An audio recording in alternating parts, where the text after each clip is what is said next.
ہم لوگ اپنا آپا کھو دیتے ہیں، زبان شکوہ کرنے لگتی ہے، اور کئی دفعہ تو ایسی باتیں سننے کو ملتی ہے کہ حیرت ہوتی ہے۔ اللہ تعالیٰ نے قرآن مجید میں ارشاد فرمایا وَتِلْكَ الْأَيَّامُ نُدَاوِلُهَا بَيْنَ النَّاسِ، کہ اللہ تعالیٰ نے اس دنیا کا اصول یہ بنایا ہے کہ یہاں پر اللہ تعالیٰ چیزوں کو اتھلتے پتلتے رہتے ہیں، اتھلنا پتلنا، اوپر نیچے کرنا۔ تو کبھی کسی کا عروج ہے، دوسرے کا زوال ہے، جس کا زوال ہے اس کو عروج آ جائے گا، اور جس کا عروج ہے اس کو زوال آ جائے گا۔ دن ہوتا ہے، رات ہوتی ہے، دن میں سورج نکلتا ہے، پھر اندھیرا چھا جاتا ہے، چاند نکل آتا ہے۔ یولج اللیل فی النہار ویولج النہار فی اللیل، اللہ رات کو دن میں داخل کرتے ہیں اور دن کو رات میں داخل فرما دیتے ہیں۔ یہ اللہ کا نظام۔ اس لیے ایک بات تو ہمیں اپنے ذہنوں میں یہ بات بٹھا لینی چاہیے کہ اس دنیا میں ہمیشہ، چاہے ہم ہوں یا ہمارے بعد آنے والی ہماری نسلیں ہوں، ہمیشہ ہمیں امتحان سے گزرنا پڑے گا۔ سکون دنیا میں کسی کو بھی نہیں ہے، بس دنیا میں بھرم ہے۔ ہم سوچتے ہیں کہ فلاں آدمی پرسکون ہے، وہ مزے لے رہا ہے، اور وہ فلاں آدمی سوچتا رہتا ہے کہ آپ مزے لے رہے ہیں۔ حضرت عمرو بن العاص رضی اللہ تعالیٰ عنہ، مصر کا نام سنا ہے آپ نے؟ مصر، ایجپٹ کہتے ہیں اس کو انگلش میں، مصر نام ہے اصل، بہت بڑا ملک ہے اور انبیاء کرام کی سرزمین ہے۔ حضرت موسیٰ علیہ السلام وہیں پر رہے، حضرت یوسف علیہ السلام وہیں تھے۔ تو جب حضرت عمرو بن العاص رضی اللہ تعالیٰ بڑے صحابی ہیں، اسلام کے جو کمانڈر کہلاتے ہیں وہ دو ہیں، ایک تو حضرت خالد بن ولید رضی اللہ تعالیٰ اور دوسرے حضرت عمرو بن العاص رضی اللہ تعالیٰ، دونوں دوست بھی تھے۔ اسی لیے فتح مکہ سے پہلے جب وہ اسلام لائے، دونوں ساتھ گئے تھے اسلام قبول کرنے کے لیے، تو اللہ کے نبی صلی اللہ علیہ وسلم نے خوش ہو کر کے ارشاد فرمایا کہ آج کفر نے، مکے والوں نے اپنے دونوں بازو مجھے دے دیے ہیں۔ یعنی اتنا رعب و دبدبہ ان کا تھا، ان کی فراست کا، ان کی جرأت کا، ان کی ہوش مندی کا اتنا زیادہ تھا کہ آپ صلی اللہ علیہ وسلم ان کے اسلام لانے کے بعد بہت خوش ہوئے۔ اور حضرت خالد بن ولید رضی اللہ تعالیٰ عنہ نے تو اپنی پوری زندگی میں کبھی کوئی جنگ ہاری نہیں۔ عجیب اللہ تعالیٰ نے ان کی تاثیر رکھی تھی۔ حضرت عمرو بن العاص رضی اللہ تعالیٰ عنہ نے مصر کو فتح کیا۔ فتح کرنے کے بعد جو نوجوان تھے ساتھ میں آئے تھے، وہ خوش گپیوں میں لگ گئے، کوئی کھانا بنا رہا ہے، کوئی قصے کہانیاں سنا رہے ہیں، 4 وہاں بیٹھے ہیں، 10 وہاں بیٹھے ہیں، 5 وہاں بیٹھے ہیں، ایسے لگ گئے۔ کئی دن تک حضرت عمرو بن العاص رضی اللہ تعالیٰ عنہ نے لوگوں کو دیکھا کہ سب اپنے آپ میں مست ہو گئے، خوش ہیں کہ ہم نے اتنا بڑا ملک ہے مصر، اس کو فتح کر لیا، بس جشن منایا جائے۔ آپس میں ہوتا ہے نا، کوئی کامیاب ہو جائے تو کہتے ہیں پارٹی کب دے رہے ہو، دعوت کب کھلا رہے ہو۔ تو سب لوگ اس طرح ہو گئے۔ حضرت عمرو بن العاص رضی اللہ تعالیٰ عنہ نے لوگوں کو بلایا اور بلا کر کے ارشاد فرمایا انتم فی رباط دائم الی یوم القیامہ۔ اتنے بڑے صحابی ہیں اور اسلام کے کمانڈر ہیں، اتنا بڑا ملک انہوں نے فتح کیا، فتح کرنے کے بعد اپنے ساتھیوں سے، اپنے نوجوانوں سے جو بات ارشاد فرمائی وہ تھی انتم فی رباط دائم الی یوم القیامہ، کہ کبھی بھی یہ سوچ کر کے مطمئن مت ہونا کہ ہم نے دنیا میں اپنا جھنڈا پھیرا دیا. تمہیں فرمایا، جو لفظی ترجمہ ہے اس کا، انتم فی رباط دائم الی یوم القیامہ، تمہیں قیامت کے دن تک اپنی سرحدوں کی حفاظت کرنی پڑے گی. تمہیں حفاظت کرنی پڑے گی اپنے گاؤں کی، گاؤں میں بسنے والی جو دوسری بستیاں ہیں مسلمانوں کی، ان کی، غریبوں کی، بیواؤں کی، یتیموں کی. آپ اگر مسلم نوجوان ہیں، حضرت عمرو بن العاص رضی اللہ تعالیٰ عنہ نے اپنے ساتھیوں سے یہ بات ارشاد فرمائی تھی کہ اگر تمہارے اندر ایمان ہے تو تمہیں ہمیشہ قیامت تک چوکنا رہنا پڑے گا. رات میں جب پہلے چور آیا کرتے تھے گاؤں وغیرہ میں، تو یہ کیا کرتے تھے کہ باہر رہتے تھے دور، اور وہیں سے جو ٹین وغیرہ اوپر چھپر وغیرہ پڑا رہتا تھا تو اینٹ وغیرہ اٹھا کر کے مارا کرتے تھے. اب اگر اندر سے کھانسنے کی آواز آ گئی یا گھر کے جو بڑے ہیں انہوں نے پوچھ لیا کون ہے، تو پھر وہ سمجھ جاتے تھے کہ اندر جانا ٹھیک نہیں ہے، یہ جاگ رہے ہیں. اور اگر سناٹا رہا پتھر پھینکنے کے بعد بھی تو پھر وہ سمجھ جاتے تھے یہ اطمینان سے سو رہے ہیں، ان کی تجوریاں خالی کی جا سکتی ہیں.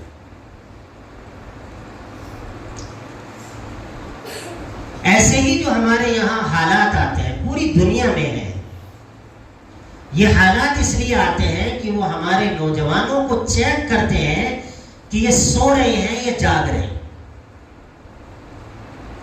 اگر انہیں لگتا ہے یہ تو مست ہے، یہ کھانا بنا رہے ہیں، دیگیں اتار رہے ہیں، بوٹیاں کھا رہے ہیں اور مزے کر رہے ہیں، انہیں کوئی مطلب ہی نہیں ہے، انہیں پتہ ہی نہیں ہے دین کیا ہے، ایمان کیا ہے، شریعت کیا ہے، ہمارے گاؤں کی کیا ذمہ داری ہے ہم پر، اپنی گاؤں میں بسنے والی یا آس پاس کے جو گاؤں ہیں ان میں جو بچیاں ہیں ان کی عزت کی حفاظت کیسے کرنی ہے، اس کا کوئی نہیں ہے. تو پھر وہ سمجھ جاتے ہیں ان کا ایمان ان سے چھینا جا سکتا ہے. اور اگر کہیں کچھ ہوا اور نوجوانوں نے آ کے پھیر کر کے دیکھا بھائی کون ہے، قانون کے دائرے میں رہتے ہوئے اپنے جاگنے کا ثبوت دیا، تو پھر وہ سمجھ جاتے ہیں کہ نہیں یہ رہ گزر آسان نہیں ہے. حالات تو جو اللہ کے نبی صلی اللہ علیہ وسلم کے زمانے میں آئے، آج تو کچھ بھی حالات نہیں ہے اس کے مقابلے.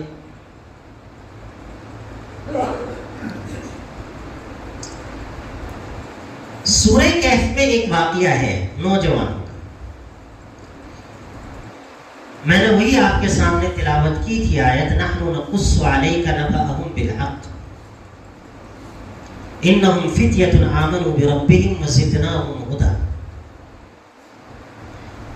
اللہ تعالیٰ فرماتے ہیں کہ ان کا واقعہ ہم تمہیں سناتے ہیں بالکل ٹھیک ٹھیک. نحن نقص علیک نبأہم بالحق انہم فتیۃ آمنوا بربہم، وہ چند نوجوان تھے. عربی میں فتیہ نوجوانوں کی جماعت کو کہتے ہیں، جو دماغی اعتبار سے بھی طاقتور ہوتی ہے، جسمانی اعتبار سے بھی طاقتور ہوتی ہے. انسان کے 16 سال سے لے کر کے 29 سال تک کے زمانے کو نوجوانی کا زمانہ کہا جاتا ہے. اور انسان جتنے بڑے کام کرتا ہے تقریباً اسی عمر میں کرتا ہے.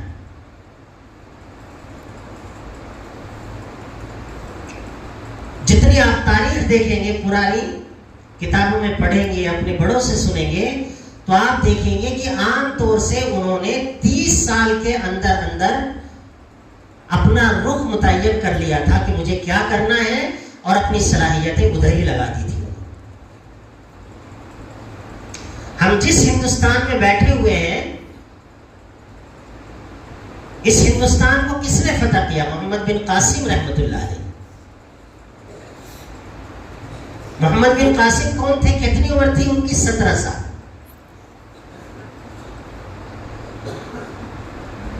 کتنی عمر تھی؟ 17 سال کا ہمارا بچہ گلی ڈنڈا اور بیٹ بال کھیل رہا ہوتا ہے.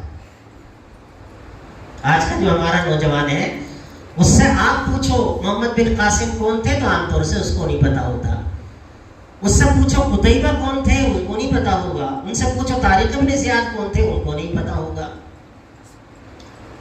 لیکن آپ ان سے پوچھو کہ سچن نے کہاں پہلا میچ کھیلا تھا اور کتنے رن بتائے تھے, وہ دھڑاک سے جواب دے گا کہ فلاں جگہ کھیلا تھا, 16 سال کی عمر تھی اور اتنے رن بنائے تھے. فلاں ناچنے گانے والا وہ فلمی دنیا کا آدمی, اس کی پہلی فلم کون سی تھی؟ مولوی صاحب یہ تو میں بتا دیتا ہوں, وہ تھی. تو اپنی تاریخ یاد نہیں ہے. جن کی تاریخ یاد نہیں, ناچنے گانے والوں کو, جن کو پہلے بھٹیارے کہا کرتے تھے. جب گاؤں میں آتے تھے وہ تو اپنی بچیوں کو, نوجوان بچوں کو جانے نہیں دیتے تھے مسلم معاشرے میں. لوگ یہ بگڑ جائیں گے وہاں جا کر, ناچنا گانا دیکھیں گے, وہ ٹھمکے لگائے گی, رقص سرود کی محفل جمے گی, اور شراب شباب کباب کی کتنی محفلیں ہوں گی وہاں پر, شمع ہوں گی جو جلے گی. تو کہتے تھے جانے مت دینا بھائی اپنے بچوں کو, بچے بگڑ جائیں. تو محمد بن قاسم نے ہمارے اس پورے اس کو جو فتح کیا, کتنی عمر میں کیا انہوں نے؟ 17 سال کی عمر میں کیا. حجاج بن یوسف ثقفی کا بیٹا تھا, داماد تھا, بھتیجا بھی تھا, داماد بھی تھا. آج تو یہ ہوتا ہے کہ کوئی ذرا سی بات ہو جائے تو مائیں اپنے بچوں کو سینے سے لگا لیتی ہے, بیٹا تم مت جانا وہاں پر, وہ تمہاری عمر ہی کیا ہے, ابھی تو شادی ہوئی ہے, ابھی تو یہ.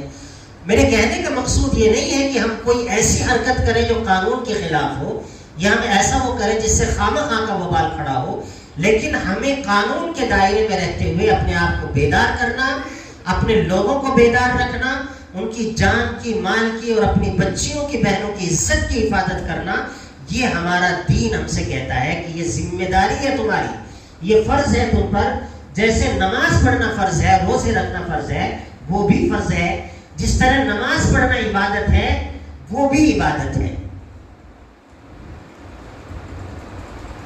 اللہ کے نبی صلی اللہ علیہ وسلم نے فرمایا, نوجوان اگر ایسے ہوں, مسلمان ایسے ہوں کہ انہیں کوئی پرواہ نہیں ہے, کئی مسلمانوں کی عزتیں لٹ رہی ہے, مکانات چھینے جا رہے ہیں, زمین غصب کی جا رہی ہے, عزتیں پامال کی جا رہی ہیں, کچھ اندازہ ہی نہیں ہے, تو آپ نے فرمایا من لم یہتم بامر المسلمین فلیس منا,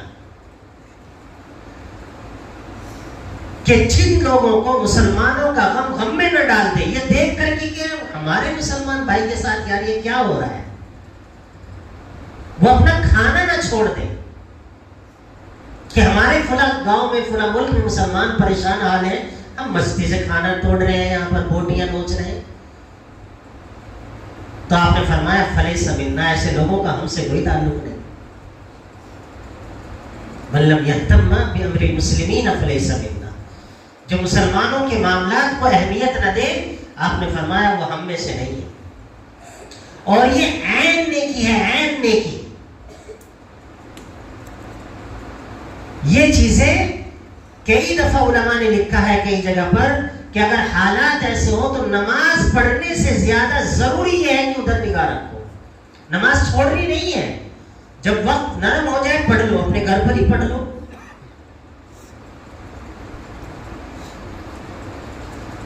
محمد بن قاسم 17 سال کے تھے جب یہاں پر آئے تھے.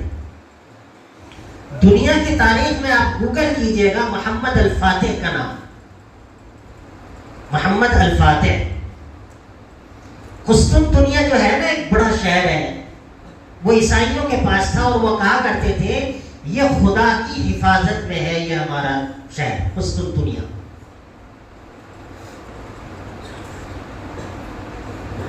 عیسائی لوگوں کا ملک تھا, اور وہ یہ کہتے تھے اس کو کوئی فتح نہیں کر سکتا.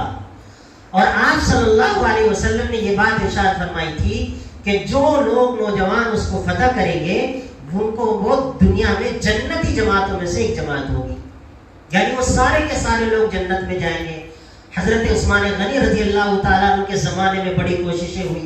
حضرت ابو ایوب انصاری رضی اللہ تعالیٰ عنہ کا تو ان کی تو قبر ہی وہیں پر ہی ہے قسطنطنیہ میں, وہ اسی لیے گئے تھے وہاں. ہم تو یہ سوچتے ہیں نا کہ بھئی ہماری موت مدینے میں آ جائے, میں بھی سوچتا ہوں، آپ بھی سوچتے ہوں گے، ہر آدمی سوچتا ہے. لیکن وہ مدینے میں رہنے والے اللہ کے نبی صلی اللہ علیہ وسلم کی اس بشارت کو پانے کے لیے اور جنت میں جگہ بنانے کے لیے اور آپ صلی اللہ علیہ وسلم کے حکم کی تعمیل میں آپ صلی اللہ علیہ وسلم کا انتقال بھی ہو گیا تھا. کہاں چلے گئے؟ قسطنطنیہ، اور وہی انتقال ہوا، وہی دفن ہے آج بھی. انہوں نے یہ نہیں سوچا کہ میں یہاں دفن ہو جاؤں، مدینے سے اچھی زمین کہاں کی ہوگی. انہوں نے کہا نہیں، اسلام کا مطالبہ ہے، اللہ مجھے جہاں جگہ اللہ نے رکھی ہوگی میں مروں گا وہاں دفن کر دیا جائے گا. وہ چلے گئے اور وہ دروازہ کھولنے کے لیے دیوار پر کود گئے تھے، جبکہ تیر برسائے جا رہے تھے. آج کل جسے توپ کہتے ہیں، اس کو منجنیق کہا کرتے تھے پہلے.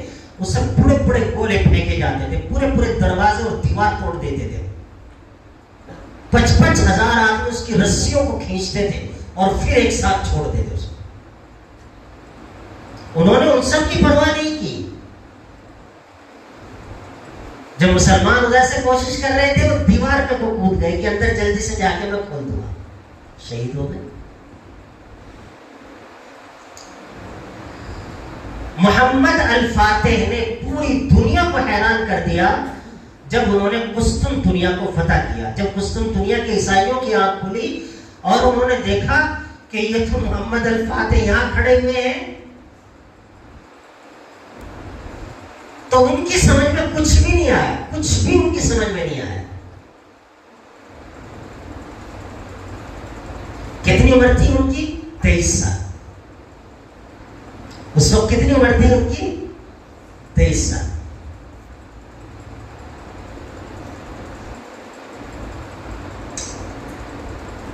تو کسی بھی قوم کا یا کسی بھی مذہب کا کی جو اصل طاقت ہوتی ہے وہ طاقت ہوتی ہے نوجوان. اگر نوجوان ٹھیک ہے تو اس کا مطلب یہ کہ اس دین کو کوئی نقصان نہیں پہنچا سکتا. اور اگر نوجوانوں کی جماعت ہی بگڑ گئی تو مطلب یہ کہ اللہ نے جو حفاظتی حصار رکھا تھا وہ ٹوٹ گیا ہے. اب وہ بے یار و مددگار ہے وہ بستی. اللہ نے فرمایا نحن نقص علیک نبأهم بالحق انہم فتیۃ آمنوا بربہم وزدناہم ہدی. وہ نوجوانوں کی جماعت تھی، اپنے رب پر ایمان لے کر کے آئے. یہ واقعہ کب کا ہے؟ کچھ علماء نے لکھا ہے، قرآن مجید میں ہے یہ واقعہ. پوری سورت کو ہی سورہ کہف کہتے ہیں کہ یہ حضرت عیسیٰ علیہ السلام سے تقریباً 400 سال پہلا ہے. کچھ علماء نے لکھا ہے کہ نہیں، یہ عیسیٰ علیہ السلام کی جو پہلی صدی تھی اسی صدی میں یہ واقعہ پیش آیا تھا. یہ روم کا واقعہ ہے. بادشاہ جو تھا دقیانوس نام کا تھا، دقیانوس. اور یہ نوجوان تھے، زیادہ سے زیادہ ان کی تعداد 7 بتائی جاتی ہے. 7. انہوں نے آپس میں مشورہ کیا، بھائی یہ کیا ہے کہ ہم پتھروں کو پوج رہے ہیں، یہ کیا ہے کہ ہم کائنات کی پوجا کر رہے ہیں، درختوں کے سامنے جھکے پڑے ہیں. بادشاہ الگ سے اپنے سامنے سجدہ کرواتا ہے، یہ کوئی عقل مندی کی بات ہے؟ انہوں نے کہا اگر ہم نے یہ طریقے اپنائے، اور وہ کون لوگ تھے؟ وہ شاہی گھرانوں کے، رائل فیملی جن کو کہا جاتا ہے، شاہی گھرانوں کے لوگ تھے. وہ وزیروں کے بیٹے تھے. وہ ان میں سے کئی ایک تھے جن کو آگے بادشاہ بننا تھا.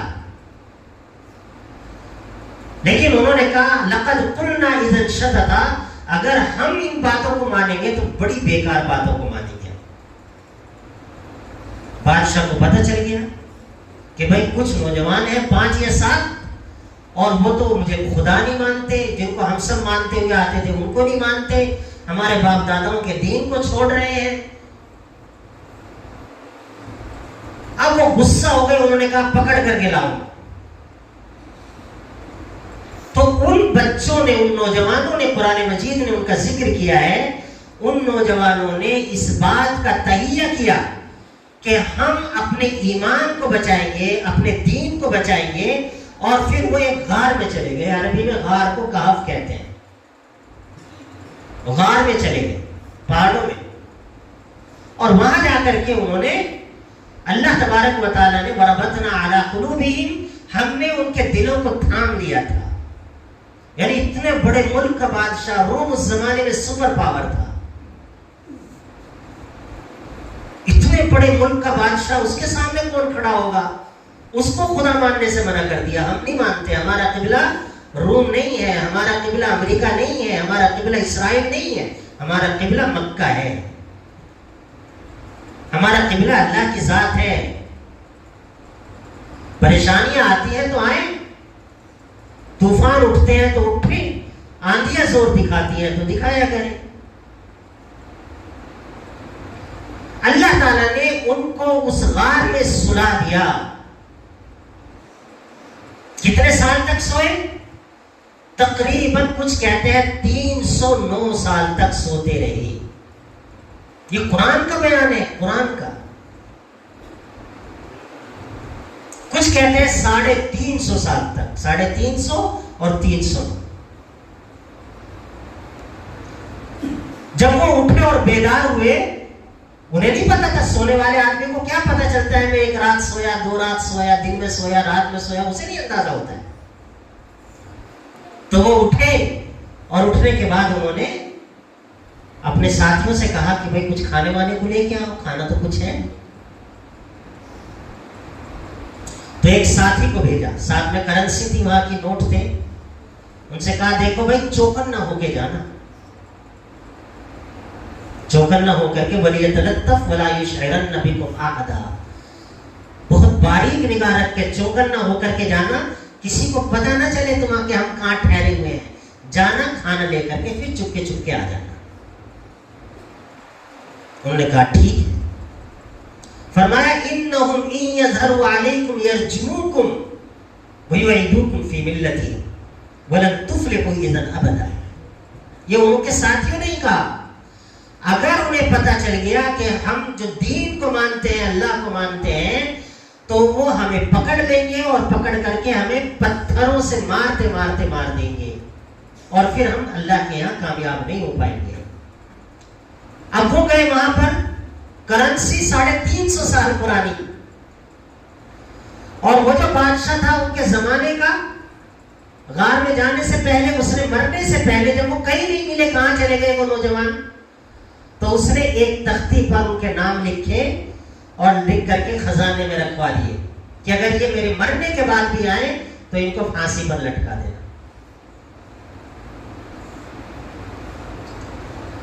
اب وہ گئے اور جا کر کے جو اس زمانے میں کھانے پینے کے ہوٹل ہوتے ہوں گے کہ بھئی سالن دے دو اور روٹی دے دو، پیسے لو پیسے لے لو. دیکھا بھئی یہ 300 سال 350 سال پرانا نوٹ. تو انہیں یہ لگا انہیں کوئی خزانہ مل گیا ہے، ان کو کوئی خزانہ ہاتھ آ گیا ہے. تو اس نے اس کو پکڑا اور اس زمانے کا جو بادشاہ تھا ان کے پاس لے کر کے گئے.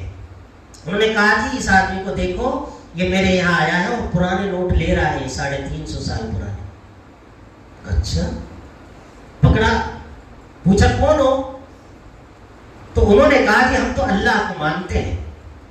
جب انہوں نے دیکھا بھئی یہ بات ہے تو انہوں نے کہا ہم تو اللہ کو مانتے ہیں، ہم کسی بادشاہ کے سامنے سر نہیں جھکاتے، ہمارا اللہ ہے اور بس اللہ ہی ہے. وہ بادشاہ نرم تھا اور اس کے دل میں نرمی تھی، وہ تھوڑا تھوڑا سا جانتا تھا کہ یہ جو ہمارے بڑے کرتے ہوئے آئے تھے یہ ٹھیک نہیں تھا. انہوں نے کہا تم کہاں سے ہو؟ جب انہوں نے کہا کہ ہم فلاں نوجوان ہیں تو انہوں نے کہا کہاں ہے باقی ساتھی کہ فلاں جگہ ہے. انہیں یقین نہیں آیا تو بادشاہ خود گیا دیکھنے کے لیے، اور پھر ان کی یادگار میں جب وہ وہاں گئے اور دیکھا یہ تو وہی نوجوان ہے، تمہارا نام کیا ہے؟ تختی سے ملا کے دیکھا تو سارے وہی نام ہیں. اللہ تعالیٰ نے ان لوگوں پر یہ عقدہ کھولا، یہ گرہ کھولی کہ تم دنیا میں آخرت کو مانو یا نہ مانو، ہم دنیا میں ہی تمہیں 350 سال سے جو نوجوان سو رہے ہیں ان کو اٹھا کر کے دکھا دیں گے. 350 سال جن کو ہم نے سلایا ہے ہم وہ اٹھا کر کے تم کو دکھا دیں گے. تو پھر اللہ آخرت میں کیوں نہیں اٹھا لے گا؟ پورا ملک اسی بات پر مسلمان ہے. اس زمانے کا پورا ملک اسی بات پر عیسائی بنا. تو نوجوان بچوں، ایک ذمہ داری تو ہماری یہ ہے کہ ہم اپنی آنکھوں کو کھلا ہوا رکھیں کیا ہو رہا ہے. دین صرف اس اس بات کا نام نہیں ہے کہ دنیا میں کچھ ہی ہوتا رہے بس ہم تو آنکھ بند کر کے اللہ اللہ کرتے رہیں گے. اللہ نے کہیں بھی نہیں فرمائی یہ بات. اللہ کے نبی صلی اللہ علیہ وسلم نے تو ارشاد فرمایا لا يلدغ المؤمن من جحر واحد مرتين. ایک مسلمان کو ایک سوراخ سے 2 بار نہیں ڈسا جا سکتا. جہاں سے ہم نے چوٹ کھائی ہے دوبارہ وہاں سے چوٹ نہیں کھائیں گے. جس سے ہم نے دھوکہ کھایا ہے دوبارہ اس سے دھوکہ نہیں کھائیں گے. جہاں ہماری عزت پامال ہوئی ہے دوسری بار نہیں ہونے دیں.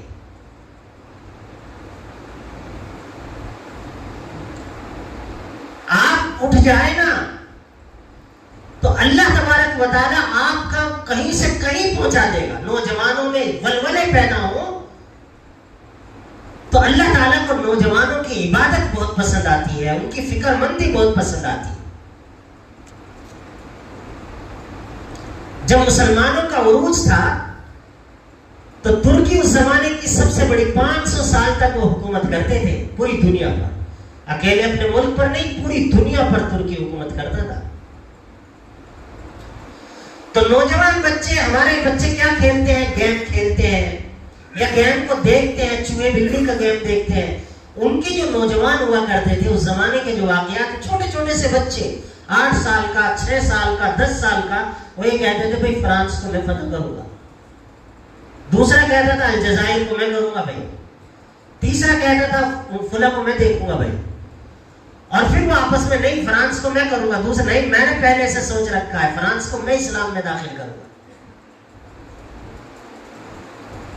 نوجوان جب کوئی بات ٹھان لیتے ہیں تو اللہ تبارک و تعالیٰ ان کو کامیاب فرما دیتے ہیں. لیکن 2 چیزیں ہیں. ایک تو ہم آنکھیں کھلی رکھیں اپنے مشن پر, جو مشن انسانوں کی فلاح و بہبود کے لیے ہے, ان کی کامیابی کے لیے ہے. ہمارا کانسٹیٹیوشن ہمیں اس کا حق دیتا ہے.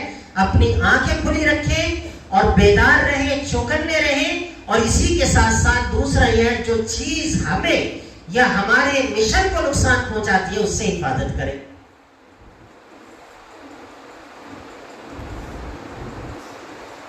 مثلا آج کل مسلم معاشروں میں یہ بہت ہو رہا ہے کہ نیک بھی بنتے ہیں, 12 سال کے بچے, وہ بڑے نمازی تھے, گشتوں میں بھی جاتے تھے, علماء کے پاس بھی آتے تھے, لیکن پتہ نہیں ان کو کیا لت لگ گئی, وہ نشے کی طرف چلے. اور ان کی 14 سال کی عمر میں ہی ان کی شکل ایسی لگتی ہے جیسے کوئی بنجر زمین ہو, ہڈیاں سوکھ گئی, بدن عجیب سا ہو گیا, چہرے کو دیکھو تو وحشت ٹپکتی ہے. تو ایک تو یہ کہ نیکی کرنی ہے اور دوسرا یہ کہ بدی سے بچنا بھی ہے. اللہ نے ارشاد فرمایا انما الخمر والمیسر والانصاب والازلام رجس من عمل الشیطان فاجتنبوه. اللہ نے فرمایا دیکھو شراب سے بچنا نوجوانوں, شراب سے بچنا مسلمانوں. شراب کیا ہے؟ کسی جگہ شراب کا چلن ہو جائے تو وہ پوری بستی تباہ اور کھوکھلی ہونے والی ہے. وہ بستی پھر کسی دشمن کی ضرورت ہی نہیں ہے جو اس کو ختم کرے, وہ خود ہی ختم ہو جائے گی. آپ نے نیو یارک کا نام سنا ہے؟ نیو یارک امریکہ کا بہت بڑا شہر ہے. جیسے ہم دلی بمبئی کہتے ہیں ایسے نیو یارک ان کا بہت بڑا شہر ہے. چونکہ وہاں شراب بہت پی جاتی ہے, 700 کچھ پاگل خانے صرف نیو یارک میں ہیں, صرف نیو یارک میں, کہ وہ شراب کے عادی ہو گئے اور ان کی جوانی کھوکھلی ہوتی چلی گئی. وہ کسی مطلب کے لیے رہے. شرابی آدمی کیا رہتا ہے, وہ تو ہاتھ کانپنے لگتے ہیں ان کے اگر ان کو ان کی غذا نہ دی جائے. تو ایک آدمی جو خود ہی کنویں میں گر رہا ہے اور سامنے والا دشمن کھڑا ہے تو وہ کیا کہے گا, بھائی میں اپنے ہاتھ کو خراب کروں گا تو خود ہی پڑے ڈوب کے مرے گا, مرنے دو اس کو.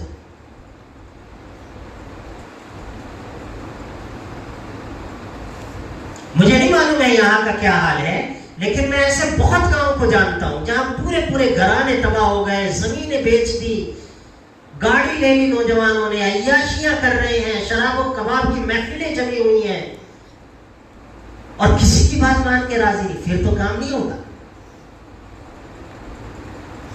پھر تو کام نہیں ہوگا. ترمذی شریف کی ایک روایت ہے، آپ صلی اللہ علیہ وسلم نے ارشاد فرمایا کہ بنی اسرائیل میں ایک نوجوان تھا، اس کا نام تھا کفل. کفل جیسے ہمارے یہاں کفیل ہوتا ہے نا، ایسے کفل نام تھا ان کا. پیسہ بہت ان کے باپ نے چھوڑا تھا ان کے لیے، اور پوری بستی میں بدنام آدمی تھا. باپ پیسہ چھوڑ گیا، بچے کو جو پیسہ ملا وہ محنت کا تو تھا نہیں، تو خرچ کرتے ہوئے درد بھی نہیں ہوتا. جب آدمی کی محنت کا 1 روپیہ ہونا، پھر کوئی ذرا اس کو پھاڑ کے دکھائے، پھینک کے دکھائے اس کو، جب وہ محنت کا ہو.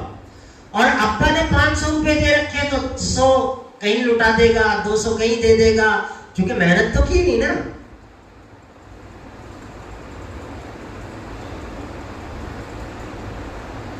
ہمارے ہندوستان کا ہی واقعہ ہے، اس کا یہ جو سرکس ہوا کرتے ہیں، سرکس کے شیر تھے، تو ان کو وہی بیٹھے ہوئے ہی پنجرے میں رکھ کر کے گوشت وغیرہ دیا جاتا تھا. تقریباً 10 سال تک ایسا ہوا. ان کو کھلایا پلایا جاتا تھا. اب اس کے بعد جب وہ بوڑھے ہو گئے اور یہ ہوا بھائی ان کو تو علاج کی ضرورت ہے، یہ بیمار ہو گئے، کوئی فائدہ نہیں ان کو رکھنے سے، تو جنگل میں جا کے چھوڑا ہے. تیسرے دن ہی سارے مر گئے وہ جن کو چھوڑ کر کے آئے تھے. شیر کیوں مر گئے؟ کیونکہ شکار کرنے کی عادت نہیں رہی تھی. انتظار یہ تھا کہ کوئی نہ کوئی آئے گا، وہ گوشت کا لوتھڑا ڈالے گا، گوشت کا ٹکڑا ڈالے گا، کھا لیں گے. جنگل میں تو کوئی ڈالنے جائے گا نہیں سرکس والا. تو وہ یہ بھول ہی گئے تھے کہ کمانا بھی ہے ہمیں، شکار ہمیں خود کرنا ہے، شکار کا طاقت وہ بھول گئے اس بات کو. اس لیے اپنی اولاد کو جب پیسہ دو، جائیداد دو، تو اس سے پہلے ان کو کام پر بھی کھڑا کرو. ان کو بتاؤ کہ دیکھو یہ پیسہ جو کمایا جاتا ہے کتنی محنت لگتی ہے. ابھی ہندوستان کا دنیا کا بلینئر آدمی ہے بل گیٹس. بہت سارے نوجوانوں نے نام سنا ہوگا، بل گیٹس نام. وہ ایک ہوٹل میں کھانا کھانے کے لیے گیا، ابھی 1.5 سال پہلی بات ہے. کھانا کھانے گیا، ویٹر جو تھا کھانا کھلا رہا تھا. کھانا کھلانے کے بعد جب وہ چلنے لگا، دنیا کا اتنا بڑا آدمی بل گیٹس، تو اس نے ویٹر کو $10 دیے چلتے ہوئے. تو ویٹر نے کہا جناب آپ کا بیٹا بھی یہی کھانا کھانے آتا ہے، اور وہ جب بھی آتے ہیں وہ $500 دیتے ہیں. آپ کا بیٹا جب بھی آتا ہے تو $500 دیتے ہیں، آپ $10 دے رہے ہیں. تو انہوں نے کہا کہ اصلاً وہ جو آپ کو $500 دیتے ہیں نا، اس کا جو باپ ہے وہ بلینئر ہے، اس لیے وہ دیتے ہیں. یعنی اس کا بیٹا ہی تھا. پھر کہا کہ لیکن میرا جو باپ ہے نا وہ کسان تھا، تو میں نے کھیتی کر رکھی ہے، اس لیے مجھے پتا ہے $10 کی کتنی قیمت ہوتی ہے. تو یہ جو ہمارے نوجوان ہوتے ہیں نا، گاڑی پسند آئی 10 لاکھ پھینک دیے، زمین بیچی اور اس سے بڑی گاڑی خرید لی، وہ ابھی محنت نہیں کی ہے، اس لیے اندازہ ہے، اس لیے یہ کام کر رہے. تو کفل نام کے تھے، حدیث ترمذی شریف کی روایت ہے. اور اتنا بدنام تھا وہ پوری بستی میں کہ لوگ تھو تو کرتے تھے اس کے پیچھے. اس کا کام کیا تھا؟ شراب پینا. رات کو اس کا یہ، میں مسجد میں یہ کہہ رہا ہوں، رات کو روزانہ اس کا معمول تھا، اللہ ہماری حفاظت فرمائے، روزانہ ایک نئی لڑکی لے کر کے آتا تھا. اور علماء نے جو اس کا حساب لکھا ہے، جو وہ خرچ کرتا تھا، اس کا دیکھتے رہو، وہ کوئی بات نہیں، وہ چلی جائے گی واپس. تقریباً 10 لاکھ روپے ایک رات پر خرچ کرتا تھا. سونے کے حساب سے جو آج کل مالیت نکلتی ہے، 10 لاکھ روپے ایک رات میں خرچ کرتا تھا. شراب کی محفلیں جم رہی ہیں اور جتنی بدتمیزیاں ہو سکتی ہیں سب ہو رہی. ایک دن ایک لڑکی لے کر کے آیا، اور جب وہ بدمست تھا، شراب پی رکھی تھی، پھر اس کے پاس جانے لگا اور پیسے دے کر کے لایا تھا تو وہ رو رہی تھی. تو اس کو تعجب ہوا کہ پیسے لے کر کے تو خوش ہوتے ہیں, یہ رو کیوں رہی ہے؟ تو اس نے کہا تم رو کیوں رہی ہو, اتنے تو پیسے دیے ہیں میں نے تمہیں. انہوں نے کہا میں گندی عورت نہیں, میں گندی عورت نہیں ہوں, میں بہت شریف گھر کی لڑکی ہوں, لیکن میرے گھر میں چولہا نہیں جلا ہے, آج کئی دن ہو گئے, مجبوری میں یہاں پر آ گئی ہوں, لیکن میرا ضمیر مجھے مار رہا ہے اندر سے. اس نے وہیں رک گیا. اس نے کہا جو پیسے دیے وہ تیرے ہیں اور بس تو میری بہن ہے, اٹھ جا اور جا یہاں سے, اور میں توبہ کرتا ہوں, تو میرے لیے بس اتنا کر دینا, دعا کرنا کہ میرا ایک بھائی ہے جس نے دنیا میں ساری بدتمیزیاں کی ہیں, پانی کی طرح پیسہ بہایا ہے, لیکن آج سے ایسا نہیں کروں گا, مجھے نہیں پتا تھا کہ یہ سب بھی ہوتا ہے, تم جاؤ یہاں سے, دعا کرنا میرے لیے. اور اسی رات کو انتقال ہو گیا, اسی رات کو اس نوجوان کا. لیکن اس نے چونکہ توبہ کر لی تھی, کتاب التوبہ میں یہ واقعہ لکھا گیا ہے, اس نے توبہ کر لی تھی, تو پوری بستی میں خوشی کی لہر تھی کہ یہ گند تھا ہمارے گاؤں کا, یہ اتنا گندا آدمی تھا ہمارے گاؤں میں, اچھا ہوا اسے موت آ گئی. جب وہاں سے لوگ گزرے تو انہوں نے دیکھا اس کے گھر کے سامنے کسی نے لکھا ہے, وہاں تو حدیث شریف میں لکھا ہوا ہے, اللہ ہی نے لکھوایا ہوگا, اللہ نے اپنے اس گنہگار بندے کی توبہ کی وجہ سے مغفرت فرما دی. تو اگر آپ اپنے اندر وہ جو کمیاں ہیں, شراب کی اگر ہے تو, شباب کی اگر ہے تو, کباب کی اگر ہے تو, آپ نے اس کو نہیں چھوڑا تو آپ یہ کام بھی نہیں کر پائیں. اس لیے نیکی کرنی بھی ہے اور بدی سے بچنا بھی ہے, دونوں ہی کام کرنے ہیں. اللہ نے فرمایا انما الخمر والمیسر والانصاب والازلام رجس من عمل الشیطان فاجتنبوه. انما الخمر شراب کو چھوڑنا ہے, والمیسر جوئے کو چھوڑنا ہے. جوا بھی آج کل بہت عام ہے نا, موبائلوں میں کرکٹ کا میچ ہوتا ہے اور اس میں آتا رہتا ہے اپنی ٹیم بنا لو اپنا. ہمارے یہاں ایک پاس میں مسجد ہے, تو وہاں پر یہ جو رمضان گزرا